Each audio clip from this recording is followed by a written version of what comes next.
least in heaven I can skate.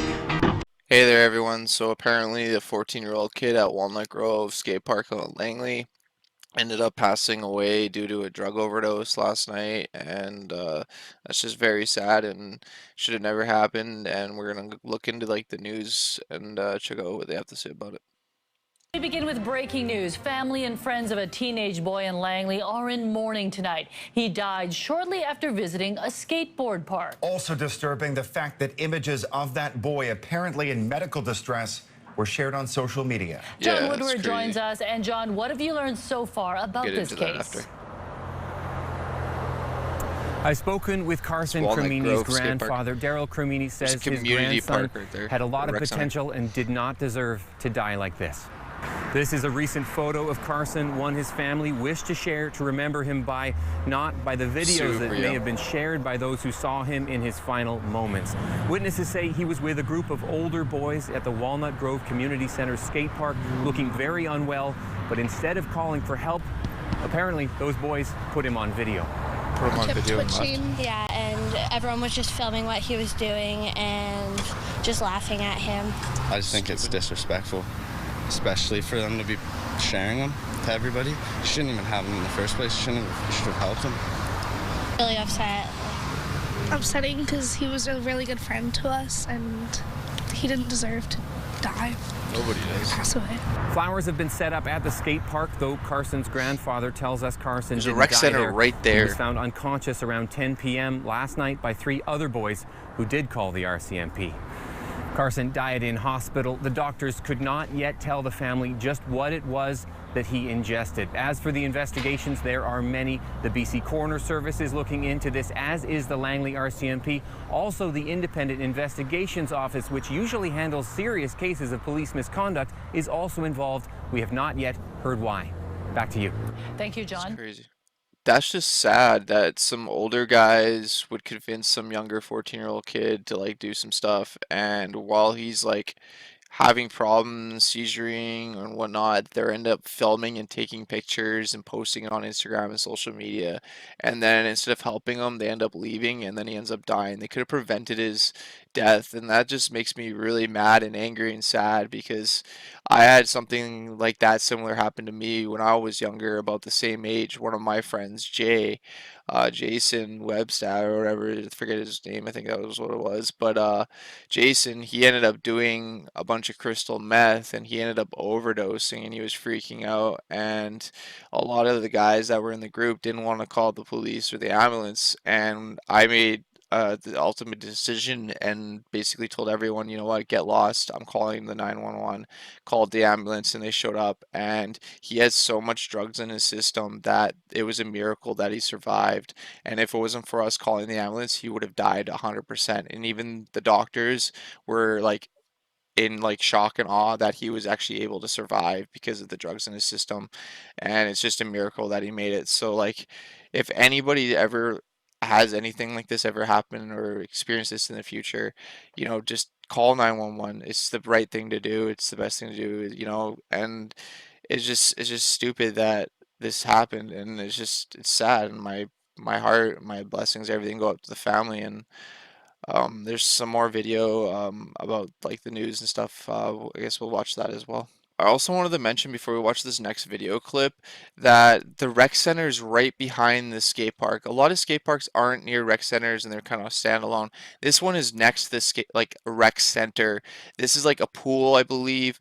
There's people there. They should have, you know, this place protected. They could actually have cameras set up. They could actually have like a person from the facility that comes out and check on the kids once in a while. I think the community, I think the city, and like, you know, like they should be held responsible for this, because this could have been preventable. And I've been mentioning and making suggestions to these community centers for years about making them enclosed, and people coming in and out are only going through the rec center to get to the skate park, and it would be surveillanced, and just, you know, there's so many options and mentions that I mentioned, and nobody ever takes it seriously. So I just thought I'd mention that as well, but this could have been preventable for sure. It was my best friend, really. Aaron Crimeni is brokenhearted as he describes his son, 14-year-old Carson. The grade 9 student died Wednesday night after hanging out with his friends at the Walnut Grove Skateboard Park. I was like crying earlier because like he was like best friend to me, you know. Every time I saw him in the hallways, he was always in a good mood. He was never like discouraged. He was always having a good time. Hundreds of students, friends, and families came to a candlelight vigil to pay tribute to the teen who loved video games, hockey, and making people laugh. Quite frequently, he would bus out here to hang out with his friends from school, and, you know, it's just tragic that on this particular time he came out here, things went so horribly wrong. Some students told Global News that Carson was with a group of teens who were allegedly using drugs. Carson's grandfather says he was found unconscious and alone in the park around 8 p.m. He could not be revived. Devastated. Even just the smallest thought that a call to 911 a couple hours earlier could have changed the whole story. Right. During the vigil, a pop-up naloxone training session was provided by volunteers. Crazy. Which is fantastic. Harm reduction saves lives, you know. Several parents say they're terrified about drugs in the community. Being a teenager right now is worse, so it's more drugs and danger out there for them. Because nobody's untouchable, right? And at that age, you know, we all make mistakes, but, you know, it can be taken away so fast. The coroner is investigating Carson's death, and the Independent Investigations Office of BC is working with the Langley RCMP. For now, Carson's family is clinging to the kind words of the community. People that tell me stories about how he touched their lives and about how he made their day better, and I mean, it really is amazing. Julia Foy, Global News. It's harsh. See, I didn't know Carson, but this, you know, we're all human beings. We're all skaters. We should all stick together, and we all have like feel. And this should have never happened, you know. And this could have been preventable. And you know, he was just way too young. You know, like 14 years old. Like that's just you didn't even live like a quarter of your life. That's just horrible. And like the guys that were hanging out with him and filming and taking pictures. There's some posts here I'm going to show you guys while I'm talking. Apparently were posted online. I don't know. There's apparently other videos and stuff from, you know, what was happening to him. I'm not going to post that out of respect to him and his family. But like, you know, those guys that were with him, that gave him this stuff, that were trying to, you know, peer pressure him and also didn't stick around or call 911 should be definitely held responsible.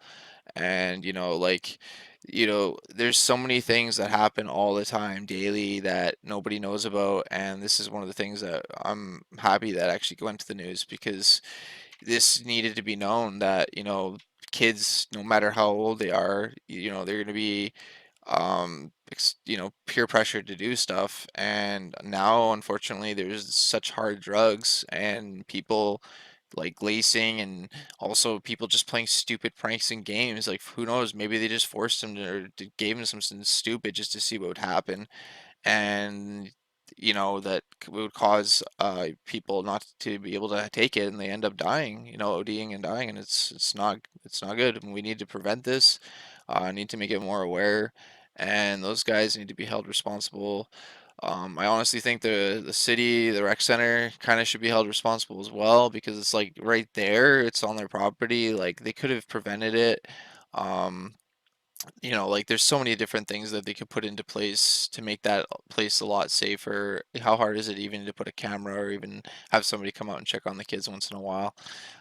There's just so many different things. It's just so sad, and at the same time, like I'm just kind of mad about it, because you know, you hear about kids dying, you know, kids getting bullied, just so many different things happening, and nobody really cares until it's too late. And you know, I even was harassed by some kids from one of those that exact same local park. Who knows, maybe it's the same older guys that peer pressured this kid.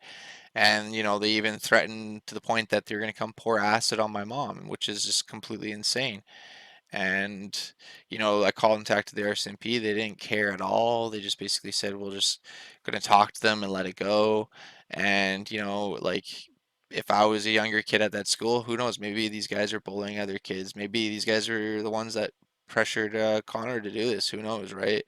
But the thing is that, no, my point about it is we have to start listening before it's too late and start taking action, because it, nowadays things are a lot stronger and there's a lot more repercussions. Like it's like back in the day when I was growing up, we just could smoke tobacco or weed and had not to worry about it. Now you could smoke that and it could be like laced with carfentanil or anything, and you to die, and it's not right. So we just need to bring awareness to it, and the city needs to step up, the community needs to step up to bring, make the kids safer. And I know we can do it. There's so many different options to do it, and we just need to start implementing it and just stop making excuses saying that it costs too much money or this and that, and just it doesn't look good having, this or that, because like the city, when I talked to them about putting like a cage around a skate park and having people going from the rec center into the skate park and out, so nobody can from the outside go in to keep drug addicts and stuff like that out. They said it's an eyesore, so we can't do that. But you know what? To me, safety, the community safety, kids safety, everything should be number one, and not the looks of the community or like an eyesore. To me, it should be safety, and we can make it look good anyways. So I'm gonna stop rambling. My hearts, my prayers, my blessings go out to him and his family, and I hope they figure out what happened and get to the bottom line of this. It's just sad. So I'm just gonna leave it at that. You guys stay safe, take care, and watch out for you and your friends.